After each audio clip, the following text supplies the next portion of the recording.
பெரிய முக்கோணமா உனக்கு போட்டு காட்டினா இப்ப சின்ன முக்கோணமா இருக்குது. இதுல எத்தனை இருக்குன்னு போட்டுக்க. நான் சொன்ன மெத்தட்லயே கண்டுபிடி பார்க்கலாம்.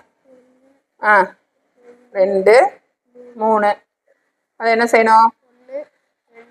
3 1 போட்டுக்கணும். 3 6 கூட்டினா 10. தப்பு, சரி, தப்பு. இந்த ரைட்டா இருக்கிற நம்பரை மட்டும் இதுல பிளஸ் பண்ணிக்கணும். அப்ப மொத்தம் எத்தனை? 13. இப்ப இது சரியா இருக்கான்னு சின்னதா இருக்கறனால செக் பண்ணிக்கலாமா நம்ம?